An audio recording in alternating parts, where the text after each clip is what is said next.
How will you solve for x if you are given such an equation?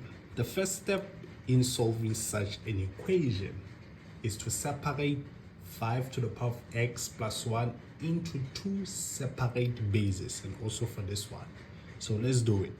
You will have, so it's 5 to the power of x, 5 to the power of 1. And then also for this one, you will have similarly 5 to the power of x and 5 to the power of 1. Then we just divide, equals to this as it is, 312 half. And then what do you have to do on the left hand side is to take out a common factor. So we can see that the common factor here is actually 5 to the power of x, because we have it here and we also have it here. So let's take it out.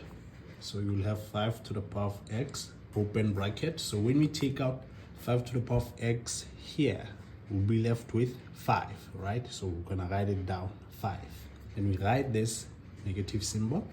And when you take out 5 to the power of x here, you'll be left with 5 over 2. So we write it down, 5 over 2 equals to this. So we know that 5 minus 5 over 2 will give us 2.5, right? So we'll have, so this will give us 2.5.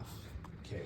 And then since you are solving for x, we need to get rid of this 2.5 from the left hand side. So remember, what you do on the left, you have to do on the right. So we're going to divide by 2.5 on the left and also on the right. So we will have, and also on the right.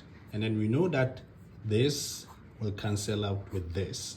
So on the left, we will have 5 to the power of x. And then on the right, when we divide 312 half over 2.5, will give us 125. And then since you are looking for x, and then x is an exponent on the left hand side, we know that all we have to do is to make the bases on both the left and the right to be the same by writing 125 in an exponential form. So we will have on the left, still we have 5 to the power of x equals to, so when we write this in exponential form, it will be 5 to the power of 3. Since 5 to the power of 3 is 125. So since we can see that our bases are similar, so all we have to do is to equate our exponents. So on the left, the exponent is x, is equals to, on the right, the exponent is 3. So this will be our solution.